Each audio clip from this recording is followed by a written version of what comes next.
Mahabub Nagar Congress MP అభ్యర్థి చల్లా వంశీచంద్ర రెడ్డి మనతో ఉన్నారు. ప్రచారం ఎలా సాగుతుంది, గెలుపు అవకాశాలు ఎలా ఉన్నాయో ఆయన్ని అడిగి తెలుసుకుందాం. ఏంటి సార్, ఎలా సాగుతుంది మీ పార్లమెంట్ సెగ్మెంట్లో మీ ప్రచారం? ప్రచారం ఎలా సాగుతుంది అనేది నన్ను అడగడం కన్నా నాతో పాటు వచ్చి క్షేత్రస్థాయిలో వచ్చి ప్రజలు ఏమనుకుంటున్నారు, ఎట్లుందనేది ఒకసారి ప్రచారం చూస్తే తెలిసిపోద్ది. ఎక్కడికి వెళ్ళినా, ఏ నియోజకవర్గానికి వెళ్ళినా, ఇక్కడ మహబూబ్నగర్ లోక్సభ నియోజకవర్గంలో ఉన్నటువంటి 7 శాసనసభ నియోజకవర్గాలు మక్తల్, నారాయణపేట్, కొడంగల్, దేవరకద్ర, మహబూబ్నగర్, జడ్చర్ల, షాద్నగర్, ఎక్కడికి వెళ్ళినా, ఏ ఊరికి వెళ్ళినా, ఏ పల్లెకి వెళ్ళినా, ఏ దళితవాడకి వెళ్ళినా అందరూ కూడా కాంగ్రెస్ పార్టీకి అనుకూలంగా ఉన్నారు. రాష్ట్రంలో రేవంత్ రెడ్డి గారి ఆధ్వర్యంలో కాంగ్రెస్ పార్టీ ప్రజాపాలన కొనసాగిస్తుంది. దేశంలో కూడా ఇండియా కూటమి అధికారంలోకి రావాలి, రాహుల్ గాంధీ గారు ప్రధానమంత్రి కావాలి. కాంగ్రెస్ పార్టీ అధికారంలోకి వస్తే మరీ ముఖ్యంగా మహబూబ్ నగర్ లోక్సభ నియోజకవర్గంలో ఈ ప్రాంతం ముద్దుబిడ్డ అయినటువంటి రేవంత్ రెడ్డి గారి అండతోటి ఈ ప్రాంతాన్ని అన్ని విధాలుగా అభివృద్ధి పరచుకోవచ్చు. గత 10 సంవత్సరాల బీఆర్ఎస్, కేంద్రంలో ఉన్నటువంటి బీజేపీ ప్రభుత్వాలు ఈ ప్రాంతాన్ని పూర్తిగా నిర్లక్ష్యం చేసినాయి. అందరికీ తెలుసు, పాలమూరు రంగారెడ్డి ఎత్తిపోతల ప్రాజెక్టు గనక ప్రారంభిస్తే ఈ లోక్సభ నియోజకవర్గంలో ఉన్నటువంటి ప్రతి ఎకరాకు సాగునీరు అందుతాయి. కానీ బీఆర్ఎస్ వాళ్ళు, బీజేపీ వాళ్ళు పూర్తిగా అన్యాయం చేసిండ్రు, పూర్తిగా మన ఈ ప్రాంతాన్ని వివక్షకి గురి చేసిండ్రు. ఇప్పుడు ఈ ప్రాంతాన్ని ఒక సువర్ణ అవకాశము, సంతకాలు పెట్టే వ్యక్తి మన వ్యక్తి ఉన్నాడు, నిధులు ఇచ్చే వ్యక్తి మన వ్యక్తి ఉన్నాడు, ప్రాజెక్టులు శాంక్షన్ చేసేటువంటి వ్యక్తి మన ముద్దు బిడ్డ ఉన్నాడు. ఈ అవకాశాన్ని ఉపయోగించుకోవాలని మన మహబూబ్ నగర్ ప్రజలందరూ కూడా ఆశిస్తున్నారు. రేవంత్ రెడ్డి గారు అండతో ఈ నియోజకవర్గంలో ఉన్నటువంటి సాగుకి యోగ్యమైన ప్రతి ఎకరాకు సాగునీరు అందిస్తాము. ఈ నియోజకవర్గంలో ఉన్నటువంటి నిరుద్యోగులకు ఉపాధి అవకాశాలు కల్పిస్తాము. పెద్ద ఎత్తున ప్రాజెక్టులు మహబూబ్ నగర్ లోక్సభ నియోజకవర్గానికి తీసుకొస్తాము. షాద్నగర్, జడ్చర్ల, దేవరకద్ర ఆ హైవే పొంటుండే 3 నియోజకవర్గాలని ఇండస్ట్రియల్ కారిడార్గా మారుస్తాము. మహబూబ్ నగర్ని ఎడ్యుకేషనల్ హబ్గా మారుస్తాము. నారాయణపేటలో టెక్స్టైల్ పార్క్ తీసుకొస్తాము. మరికల్లో కాటన్ మార్కెట్ తీసుకొస్తాము. అన్ని నియోజకవర్గాలలో ఎక్కడెక్కడైతే ఎత్తిపోతల పథకాలు పెట్టగలుగుతామో కొత్త ఎత్తిపోతల పథకాలు ప్రారంభిస్తాము. ఉన్నటువంటి వాటిని రిపేర్లు చేసి వాటి ద్వారా పూర్తిగా నీళ్ళు వచ్చేటట్టుగా చేస్తాము. ప్రజలకి మంచి పాలన, అభివృద్ధి, సంక్షేమం అంటే ఏందో రేవంత్ రెడ్డి గారి ఆధ్వర్యంలో చూడొచ్చు అని పాలమూరు ప్రజలందరూ కూడా ఇవాళ ఈ అవకాశాన్ని జారవించుకోకూడదు. అంటే పాలమూరులో జరిగినటువంటి అభివృద్ధి కానివ్వండి, గత ప్రాజెక్టుల నిర్మాణం కానివ్వండి, పాలమూరు రంగారెడ్డికి సర్వే కానివ్వండి, తాను చేశాను, తన చొరవతో జరిగింది అని చెప్పేసి మీ ప్రత్యర్థి డికేఆర్ను చెప్తున్నారు. ఇట్లాంటి క్రమంలో మరో పక్క మోడీ సర్కార్కి మరో అవకాశం ఏంటని చెప్తున్నారు. మీ గెలుపు అవకాశాలు ఎలా ఉన్నాయి ఈ నేపథ్యంలో? నా ప్రత్యర్థి ఏదైతే నేను చేసిన, ఏ పార్టీలో ఉంది చేసింది, ఆమె ఏ పార్టీలో ఉంది చేసింది? కాంగ్రెస్ పార్టీ చేసింది.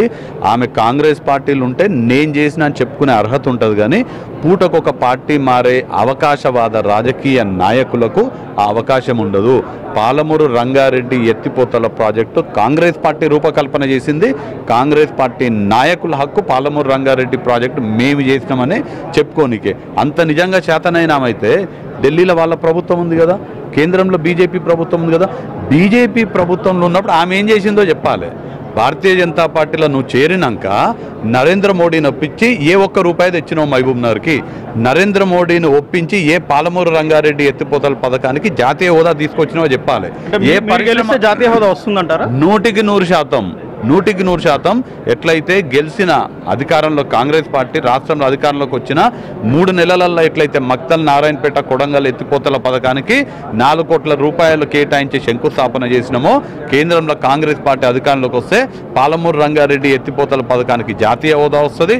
పాలమూరు రంగారెడ్డి ఎత్తిపోతల పథకం 3 సంవత్సరాలలో పూర్తవుతుంది. ఈ ప్రాంతంలో ఉన్నటువంటి ప్రతి ఒక్క ఎకరానికి సాగునీరు అందుతాయి. పాలమూరు రంగారెడ్డి ఎత్తిపోతల పథకమే కాదు, ఉన్నటువంటి పెండింగ్ ఉన్నటువంటి అన్ని పనులు కూడా, అన్ని ప్రాజెక్టులు కూడా పూర్తి చేసి రైతే రాజు అన్నట్టుగా చేసే బాధ్యత మాది. ఇవాళ డీకేఆర్న చెప్పేవన్నీ కూడా నేను అది చేసినా, నేను ఇది చేసినా, అది చేసినా అని చెప్పేవన్నీ కూడా ఆమె కాంగ్రెస్ పార్టీలో ఉన్నప్పుడు కాంగ్రెస్ పార్టీ చేసినటువంటి. మరి నిజంగానే కాంగ్రెస్ పార్టీ అన్ని చేస్తే మరి నీ బుద్ధి ఎక్కడ పోయింది? కాంగ్రెస్ పార్టీ ఇటు ఎందుకు పోయినావు బయటికి? కాంగ్రెస్ పార్టీలు ఉన్నప్పుడు మేమందరం కలిసి రాష్ట్రాన్ని అభివృద్ధి చేసుకుంటే ఇలా సామెత ఉంటుంది, బండి కిందంట కుక్క పోతుందంట. కుక్క ఏమనుకుంటుంది, బండిని నేనే మోస్తున్నాను అనుకుంటా. వాస్తవానికి కుక్క ఎందుకున్నది బండి కింద? నీడ కోసం బండి కింద ఉన్నది. కుక్క అనుకుంటుంది బండిని నేనే మోస్తున్నా. అట్లుంది డీకేఆర్న వ్యవహారం ఇవాళ. ఆ విధంగా ఉంది. బుద్ధి ఉంటే మళ్ళీ అసొంటి మాటలు మాట్లాడకూడదు. ఇవాళ భారతీయ జనతా పార్టీలోకి పోయి జాతీయ ఉపాధ్యక్షురాలు పదవి తీసుకున్నావు కదా, నరేంద్ర మోడీ గారికి పోయి ఏం ప్రాజెక్టు తెచ్చినావు, మహబూబ్ నగర్కి ఏం నిధులు తెచ్చినావు, ఏ కొత్త రైల్వే లైన్ తెచ్చినావు. వికారాబాద్ కృష్ణా రైల్వే లైన్ ఇవాళ ముఖ్యమంత్రి రేవంత్ రెడ్డి గారు వచ్చిన తర్వాత నిధులు ఇస్తా అని చెప్పిన తర్వాత ముఖ్యమంత్రి రేవంత్ రెడ్డి గారు ముఖ్యమంత్రి కాగానే అరుణ్ కుమార్ జైన్ గారిని సౌత్ సెంట్రల్ రైల్వేకి సంబంధించి జోనల్ మేనేజర్ గారిని పిలిపించుకొని వికారాబాద్ కృష్ణా రైల్వే లైన్ని ఉరకలేపిస్తున్నారు. ఇవాళ మేము అధికారంలోకి వచ్చినాం కాబట్టి వికారాబాద్ కృష్ణా లైన్ వస్తుంది. ఇవాళ జాతీయ హోదా ఎక్కడ పోయింది? నరేంద్ర మోడీ గారే పాలమూరుకు వచ్చి ఇక్కడనే చెప్పినాం మేము జాతీయ హోదా కల్పిస్తాం పాలమూరు రంగారెడ్డి ఎత్తిపోతల ప్రాజెక్ట్ అని. ఎక్కడ పోయింది? నారాయణపేటకి సైనిక్ స్కూల్ వచ్చింది. సైనిక్ స్కూల్ నారాయణపేటకి వచ్చినటువంటి సైనిక్ స్కూల్ని బీజేపీ నాయకులు వేరే దగ్గరికి తరలి తీసుకెళ్ళిపోతుంటే ఇదే డీకేఆర్ నగర్ ఏం చేసిండ్రు? ఎందుకు నారాయణపేటకి సైనిక్ స్కూల్ రాలేదు? కాంగ్రెస్ పార్టీలు కాంగ్రెస్ ప్రభుత్వం ఉన్నప్పుడు చేసినాయి, నేను చేసిన అని చెప్పుకుంటుంటే పాలమూరు ప్రజలు ఏమన్నా పిచ్చోళ్ళు అనుకుంటున్నా? ఇట్లా నువ్వు బీజేపీ నుండి ఏం సాధించినో చెప్పు, బీజేపీ నుండి ఏం సాధించినో చెప్తే నమ్ముతారు పాలమూరు ప్రజలు. సబ్కా సాత్ సబ్కా వికాస్ అంటున్నటువంటి మోడీ తాజాగా ఒక వర్గానికి సంబంధించినటువంటి ఆస్తులన్నీ మరో వర్గానికి కాంగ్రెస్ పార్టీ వస్తే చేస్తుంది అని చెప్పేసి అన్నారు. అంటే ఎట్లా చూడాలి ఈ వ్యాఖ్యలు? నిజమేనా అట్లా జరిగే అవకాశం ఉంటుందా? ప్రధానమంత్రి స్థాయిలో ఉన్నటువంటి వ్యక్తి మాట్లాడే మాటలు కాదు అవి. Central election commission of India వాళ్ళు దీన్ని తీవ్రంగా పరిగణించి ప్రధానమంత్రి దేశాన్ని విచ్ఛిన్నం చేసే ప్రయత్నం చేస్తున్నాడు. ప్రధానమంత్రి దేశంలో ఉన్నటువంటి ప్రజల మధ్యలో పీకులాటలు పెట్టి దేశం యొక్క ఐక్యతకి భంగం కలిగిస్తున్నాడని సుమోటోగా తీసుకొని ఎలక్షన్ కమిషన్ ఆఫ్ ఇండియా ప్రధానమంత్రి పైన చర్యలు తీసుకోవాలి. ఎన్నికలప్పుడు వాళ్ళు ప్రధానమంత్రి కానీ భారతీయ జనతా పార్టీ నాయకులు కానీ దేశానికి దేశ ప్రజలకు చేసింది శూన్యం కాబట్టి వాళ్ళు 10 ఏళ్లలో ఏం చేసినా చెప్పరు ఏడ కూడా. ఇప్పుడు డీకేఆర్న కూడా 10 ఏళ్లలో బీజేపీ అధికారంలో ఉంది కదా, కేంద్రం ద్వారా పాలమూరుకి ఏం తెచ్చినా ఏమొచ్చిందనేది ఏడ చెప్పదు. నరేంద్ర మోడీ నేనేం చేసిన ప్రజలకు అనేది చెప్పడు. ఏమైనా ఇట్లాంటివి విచ్ఛిన్నకరమైనటువంటి వ్యాఖ్యలు చేసి ఓట్లు దండుకొని మళ్ళా దేశ ప్రజలని మోసం చేయనికే ముందుకు వస్తున్నారు. ప్రజలందరూ కూడా అప్రమత్తంగా ఉండాలి. ఎవరు ప్రజల కోసం పాటుపడుతున్నారు, అభివృద్ధి కోసం ఎవరు పాటుపడుతున్నారు, సంక్షేమం కోసం ఎవరు పాటుపడుతున్నారని ఆలోచన చేసి ప్రజలు విజ్ఞతతోటి వారి ఓటు హక్కు వినియోగించుకోవాలని నేను కోరుతున్నా. అంటే పాలమూరు పార్లమెంటు సెగ్మెంట్లో కాంగ్రెస్ పార్టీకి కానివ్వండి, వంశీచంద్ర రెడ్డి కానీ ఓటు ఎందుకు వేయాలి అంటే మీరు ఏం సమాధానం చెప్తారు? మీరు వస్తే ఏం చేస్తారు ఈ సెగ్మెంట్కి? ఇవాళ వంశీచంద్ర రెడ్డిని సపరేట్గా చూసేది కాదు. కాంగ్రెస్ పార్టీ రాష్ట్రంలో మంచి పాలన అందిస్తుంది. మన ప్రాంత ముద్దుబిడ్డ రేవంత్ రెడ్డి గారు ముఖ్యమంత్రిగా ఉన్నారు. నేను ఎంపీగా అయితే రేవంత్ రెడ్డి గారు రాష్ట్ర సారథిగా ఉంటే నేను పాలమూరు ప్రజలకు ఢిల్లీలో వారధిగా ఉంటాను. రేవంత్ రెడ్డి గారు అండతోటి పెద్ద ఎత్తున రాష్ట్ర ప్రభుత్వం నుంచి నిధులు తీసుకొస్తా. పాలమూరు ప్రజల గొంతై పార్లమెంట్లో వినిపిస్తా. ఈ ప్రాంతంలో ఉన్నటువంటి ప్రతి ఒక్క ఎకరానికి సాగునీరు అందించే బాధ్యత నాది. ఈ ప్రాంతంలో ఉన్నటువంటి నిరుద్యోగులకు ఉద్యోగ ఉపాధి అవకాశాలు కల్పించడానికి కావలసినటువంటి అవకాశాలు, కావలసినటువంటి పరిశ్రమల ఏర్పాటు, కావలసినటువంటి స్కిల్ డెవలప్మెంట్ సెంటర్లు ఏర్పాటు చేసే బాధ్యత నాది. ఇక్కడ ఉన్నటువంటి 7 శాసనసభ్యుల సహకారంతో విద్యా ఆరోగ్యానికి పెద్ద పీట వేస్తూ పేద ప్రజలకి అన్ని విధాలుగా విద్యా ఆరోగ్య సదుపాయాలు వచ్చేటట్టుగా చేసే బాధ్యత నాది. మరీ ముఖ్యంగా ఈ ప్రాంతంలో పెద్ద ఎత్తున ముదిరాజు బిడ్డలు ఉంటారు. ముదిరాజులకు అండగా ఉంటూ ముదిరాజులను BCD నుంచి BCA వరకు మార్చే వరకు నేను వాళ్ళతో ఉండి ఆ బాధ్యత పూర్తిగా నేను తీసుకుంటా. ఇక్కడ ఉండే గొల్ల కురుమలకు సంపూర్ణంగా సంక్షేమాన్ని అందిస్తూ పెద్ద ఎత్తున షీప్ బ్రీడింగ్ సెంటర్లు ఏర్పాటు చేయడము, వాళ్లకు కేంద్రం నుంచి రాష్ట్రం నుంచి పెద్ద ఎత్తున నిధులు సమకూర్చి వారికి జీవనోపాధి అలానే విద్యలో అవకాశాలు కల్పించే ప్రయత్నం చేస్తాము. అలానే మాదాసి కురుమలకు సంబంధించి ఒక సమస్య ఉంది. వాళ్ళకి SC సర్టిఫికేట్ ఇప్పించాల్సినటువంటి అవసరం ఉన్నది. మాదాసి కురుమలు ఎవరెవరైతున్నారో వాళ్ళందరూ కూడా SC సర్టిఫికేట్లు ఇప్పించడానికి నేను కీలక పాత్ర పోషిస్తా. అలానే SC వర్గీకరణకు సంబంధించినటువంటి అంశం ఉంది.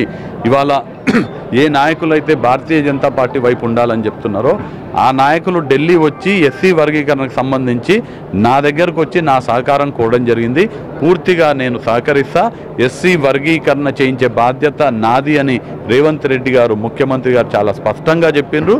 దానికి నేను వారధినవుతాను అనే మాట ఈ సందర్భంగా తెలియజేస్తూ మన నియోజకవర్గంలో ఉన్నటువంటి అన్ని వర్గాల వారిని కలుపుకోపోతూ దళిత, గిరిజన, బడుగు, బలహీన, మైనార్టీ వర్గాలందరినీ సమానంగా చూస్తూ మేము ప్రజాప్రతినిధులమంటే ప్రజలకు సేవ చేసే వాళ్ళము అనే భావన వచ్చేటట్టుగా ఏమాత్రం కూడా అవినీతికి తావు లేకుండా ఎక్కడ కూడా ఏది లిక్కర్ మాఫియా కానీ, దొంగ కళ్ళమ్ముడు కానీ, కాంట్రాక్టర్ల దగ్గర దోసుకునుడు కానీ, అక్రమ క్రషర్లు పెట్టుడు కానీ అట్లాంటి వ్యవహారాలు ఎక్కడ కూడా చేయకుండా నిజమైనటువంటి స్వచ్ఛమైనటువంటి పాలన అందించే బాధ్యత నాది అని మహబూబ్ నగర్ లోక్సభ నియోజకవర్గ ప్రజలందరినీ కూడా నేను కోరుతున్నా.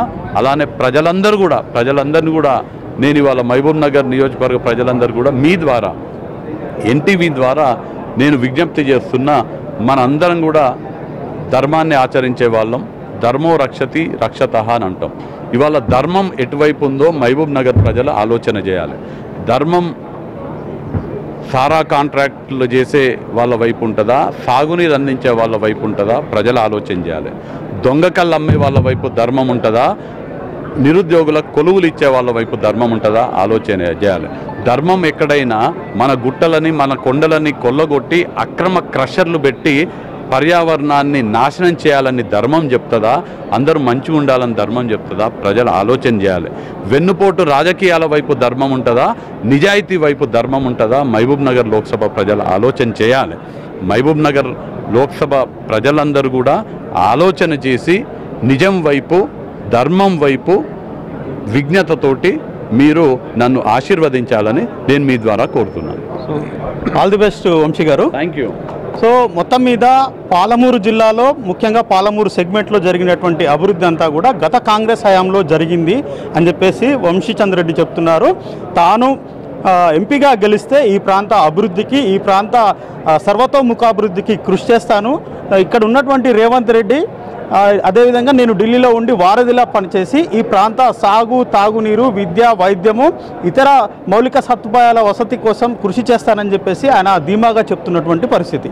ఇప్పుడు సందీప్తో అహ్మద్, ఎన్టీవీ, మహబూబ్ నగర్ నుంచి.